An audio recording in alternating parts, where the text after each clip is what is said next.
नमस्कार, तनिष्का कुकिंग रेसिपीजमध्ये तुमचं स्वागत आहे। आज आपण झटपट बटाट्याचा रस्सा कसा बनवायचा त्याची रेसिपी बघणार आहोत। खूप इझी आणि सोप्या पद्धतीने दाखवलेली रेसिपी आहे। चॅनलला सबस्क्राइब केलं नसेल तर सबस्क्राइब करून घ्या। चला सुरुवात करूया आजच्या रेसिपीला। मी 4 बटाटे घेतलेले आहेत। हे जुने बटाटेच आहेत। बटाटे उकडून घेणार आहोत आपण। तर बटाट्याला जे आहे आधी काप करून घेणार त्याचे, कारण अख्खे बटाटे कधी कधी आतमधनं कच्चे राहतात, म्हणून जे आहे 2-3 त्याचे तुकडे करून घ्यायचे जेणेकरून ते कच्चे राहणार नाही। तुम्हाला व्हिडिओत दिसते या पद्धतीने कट करून घ्यायचे आणि 4 ते 5 आपण शिट्ट्या करून घेणार आहोत बटाट्यांना। इथे 1 ग्लास पाणी घातलेलं आहे आणि बटाटे जे आहे 4 ते 5 शिट्ट्या झालेल्या आहेत आणि आपले बटाटे छान असे उकडून झालेले आहेत। तर यांना आता सोलून घेणार आहोत। सोबतच जे आहे मसाल्यासाठी तयारी करणार आहोत। तर मी ते 4 ते 5 लसणाच्या कड्या घेतलेल्या आहेत आणि सोबतच अद्रकचा तुकडा घेतलेला आहे। बटाट्याच्या रस्सा भाजीला आदबात कुटलेलं लसूण आणि अद्रकची टेस्ट खूप छान लागते। तुम्हाला हवं तर तुम्ही बारीक कट करूनही घेऊ शकतात, पण एकदा अशा पद्धतीने भाजी करून बघा, खूप छान लागते। इथे 1 कांदा घेतलेला आहे आणि 2 टोमॅटो घेतलेले आहेत, त्यांना बारीक चिरून घ्यायचं। आता आपण भाजीला आता फोडणी देणार आहोत। तर फोडणीसाठी सर्वात आधी कढई घेतली। कढईमध्ये 2 ते 3 टेबलस्पून तेल घालायचं।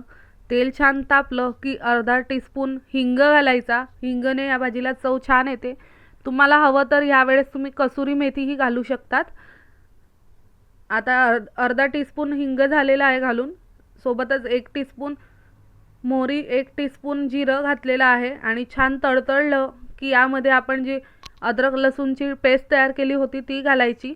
छान अशी कलसू द्यायची अद्रक लसूणच्या पेस्टला, जेणेकरून कचवटपणा निघून जाईल। आणि आता जो चिरलेला बारीक आपला कांदा आहे तो घालायचा। आपल्याला अद्रक लसणाची पेस्ट जी आहे छान अशी झालेली आहे, तर याच्यात आपण चिरलेला कांदा घालायचा। कांद्यालाही छान असं थोडंसं ब्राउनिश होऊ द्यायचं। सकाळच्या घाईमध्ये 5 मिनिटात होणारी ही अशी भाजी आहे। तर झटपट तुम्ही डब्याला ही भाजी देऊ शकतात किंवा कोणी पाहुणे आले पटकन तर ही भाजी बनवू शकतात। खूप सोपी आणि इझी पद्धतीने दाखवलेली ही भाजी आहे। कांदा थोडा परतून झाला की त्यामध्ये 1 टीस्पून हळद घालायची, जेणेकरून हळदीचा उग्रपणाही कांद्यासोबत कलसून जातो। तर आता कांदा झालेला आहे, त्यामध्ये मी 2 हिरव्या मिरच्या उभ्या कट करून घेतलेल्या आहेत। आपण जे टोमॅटो कट करून घेतलेलं होतं ते घालायचं आणि मिक्स करायचं। तुम्हाला जर बटाट्या रस्स्याची भाजी आवडत असेल तर तनिष्का कुकिंग रेसिपीजला लाईक, शेअर आणि सबस्क्राइब करायला विसरू नका। तर आपला कांदा आणि टोमॅटो मिक्स झालेला आहे। तर या स्टेजला आपण चवीप्रमाणे मीठ घालणार आहोत। टोमॅटो घातलं आणि त्याच्यानंतर लगेच मीठ घातलं तर टोमॅटो लगेच आपलं जे आहे मऊ पडतं। तर टोमॅटो घातलं की लगेच मीठ घालायचं। तर आता आपण मीठ घातलेलं आहे चवीप्रमाणे आणि मिक्स करून घ्यायचं। तुम्हाला दिसतं व्हिडिओमध्ये आपलं जे आहे टोमॅटोही छान झालेला आहे। तर टोमॅटो छान झालेला आहे। आता या स्टेजला आपण 1 टेबलस्पून चण्याचं पीठ घालणार आहोत। चण्याच्या पीठाने भाजीला टेस्ट छान येते आणि थोडं घट्टपणा येतो।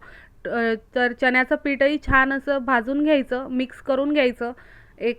अर्धा ते 1 मिनिट परतून घ्यायचं चण्याचं पीठही। तर आता आपलं चण्याचं पीठही भाजून झालेलं आहे। तर यामध्ये आपण मसाले घालणार आहोत।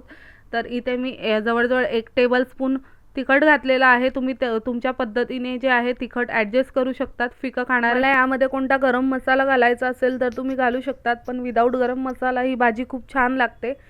मी अर्धा टेबलस्पून धना पावडर घातलेली आहे आणि ही बटाट्याची भाजी थोडी चटपटीत खायला छान लागते, म्हणून अर्धा टेबलस्पून मी इथे आमचूर पावडर घातलेली आहे।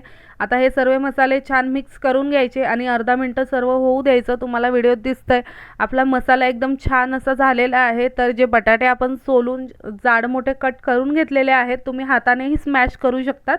तर हे बटाटे घालायचे आणि बटाटे मसाल्यामध्ये एकजीव करायचे, छान असे मिक्स करून घ्यायचे। तर आपले बटाटेही छान मिक्स झालेले आहेत भाजीमध्ये, मसाल्यामध्ये। तर तुम्ही या स्टेजला पाणी घालायचं। मी इथे 1.5 ग्लास पाणी घातलेलं आहे। तुम्ही जे आहे गरम पाणीही याच्यामध्ये घालू शकतात। तर मी थंडच पाणी घातलेलं आहे। तर ही भाजी जी आहे मिक्स करून घ्यायचं पाणी। 1.5 ग्लास पाणी घातलेलं आहे यामध्ये। तर आता भाजीला छान अशी उकळी येऊ द्यायची। ही भाजी व्यवस्थित शिजली की छान लागते। तर तुम्ही ही भाजी भातासोबत, ज्वारीची भाकरी, चपाती किंवा तांदळाच्या भाकरीसोबत खाऊ शकतात, पुरीही खाऊ शकतात किंवा काही चाट वगैरे केला त्यामध्येही ही भाजी बनवून तुम्ही घालू शकतात. तर तुम्हाला दिसतं या व्हिडिओमध्ये आपल्या भाजीला छान अशी उकळी येत आहे. या स्टेजला आपण बारीक चिरलेली कोथिंबीर घालणार आहोत. भाजी उकळताना कोथिंबीर जर घातली तर कोथिंबीरीचा टेस्ट ही भाजीला छान लागते. तर आता इथे आपली बटाट्याची रस्सा भाजी तयार झालेली आहे. तुम्हाला दिसतं व्हिडिओमध्ये किती छान अशी भाजी तयार झालेली आहे. झटपट अशी ही भाजी आहे. सकाळच्या घाईमध्ये तुम्ही पटकन बनवून मुलांनाही टिफिनमध्ये देऊ शकतात. या बटाट्याच्या भाजीसोबत मी पुरी तयार केली होती. तुम्ही कचोरी वगैरे केली तर कचोरीवरती भाजी खाऊ शकतात किंवा समोस्यावरती हा रस्सा तुम्ही खाऊ शकतात. तर तुम्हाला जर माझी बटाटा रस्सा भाजी आवडली असेल तर तनिष्का कुकिंग रेसिपीजला लाईक, शेअर आणि सबस्क्राईब करायला विसरू नका, जेणेकरून तुम्हाला अशाच माझ्या रेसिपी बघायला मिळतील. धन्यवाद.